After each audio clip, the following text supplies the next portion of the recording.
Hi hello ನಮಸ್ಕಾರ ಸ್ನೇಹಿತರೆ, ರನ್ನ ಟಿವಿಗೆ ನಿಮ್ಮೆಲ್ಲರಿಗೆ ಸ್ವಾಗತ. ಕಲರ್ಸ್ ಕನ್ನಡ ವಾಹಿನಿಯಲ್ಲಿ ಹೊಸದಾಗಿ ಆರಂಭವಾಗಲಿರುವ ಹೊಸ ಪ್ರೇಮ ಕಥೆಯನ್ನು ಹೊಂದಿರುವ ಅಗ್ನಿಸಾಕ್ಷಿ ಧಾರಾವಾಹಿಯ ನಾಯಕರು ಯಾರಾಗಲಿದ್ದಾರೆ ಎಂಬುದನ್ನು ಇಂದು ನೋಡೋದಲ್ಲಿ ತೆಗೆದುಕೊಂಡು ಬರೋಣ. ಮೊದಲ ಬಾರಿಗೆ ನಮ್ಮ ವಿಡಿಯೋ ನೋಡ್ತಿದ್ದರೆ ಉಚಿತವಾಗಿ ಸಬ್ಸ್ಕ್ರೈಬ್ ಮಾಡಿಕೊಳ್ಳಿ, ಪಕ್ಕದಲ್ಲಿರೋ ಬೆಲ್ ಐಕಾನ್ ಮೇಲೆ ಪ್ರೆಸ್ ಮಾಡಿ. ನೀವು ಸಹಿತ ಈ ಧಾರಾವಾಹಿಯನ್ನು ಇಷ್ಟಪಡೋದಾದರೆ ಈ ವಿಡಿಯೋಗೆ ತಪ್ಪದೇ ಬಂದು ಲೈಕ್ ಮಾಡಿ. ಕನ್ನಡ ಕಿರುತೆರೆಯಲ್ಲಿ ತನ್ನದೇ ಆದಂತಹ TRP ದಾಖಲೆಯನ್ನು ಹೊಂದಿರುವ ಧಾರಾವಾಹಿ ಎಂದರೆ ಅದು ಅಗ್ನಿಸಾಕ್ಷಿ ಧಾರಾವಾಹಿಯಾಗಿದೆ. ಸತತ 6 ವರ್ಷಗಳ ಕಾಲ ಪ್ರಸಾರವಾಗಿ ಕನ್ನಡ ಕಿರುತೆರೆಯಲ್ಲಿ ತನ್ನದೇ ಆದಂಥ ವಿಶಿಷ್ಟ ಛಾಪನ್ನು ಮೂಡಿಸಿದ ಧಾರಾವಾಹಿ ಅಗ್ನಿಸಾಕ್ಷಿ ಧಾರಾವಾಹಿಯಾಗಿದೆ.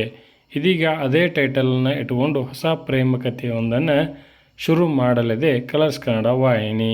2013ರಲ್ಲಿ ಆರಂಭಗೊಂಡಿದ್ದ ಅಗ್ನಿಸಾಕ್ಷಿ ಧಾರಾವಾಹಿಯು 1588 ಎಪಿಸೋಡ್ಗಳನ್ನು ಪ್ರಸಾರ ಮಾಡಿ ಅಂತ್ಯವನ್ನು ಕಂಡಿತ್ತು. ಇದೀಗ ಅದೇ ಟೈಟಲನ್ನು ಇಟ್ಟುಕೊಂಡು ಮತ್ತೊಂದು ಹೊಸ ಕತೆ ಆರಂಭವಾಗಲಿದ್ದು, ಅಗ್ನಿಸಾಕ್ಷಿ ಧಾರಾವಾಹಿಯ ಹೊಸ ಕತೆಗೆ ನಾಯಕರಾಗಿ ಶಮಂತ್ ಗೌಡ ಅವರು ಕಾಣಿಸಿಕೊಳ್ಳುವ ಸಾಧ್ಯತೆ ಇದೆ ಎಂದು ಹೇಳಲಾಗುತ್ತಲಿದೆ. ಇವರು ಈ ಹಿಂದೆ ಲಕ್ಷ್ಮೀ ಬಾರಮ್ಮ ಧಾರಾವಾಹಿಯಲ್ಲಿ ನಾಯಕರಾಗಿ ಕಾಣಿಸಿಕೊಂಡಿದ್ದರು.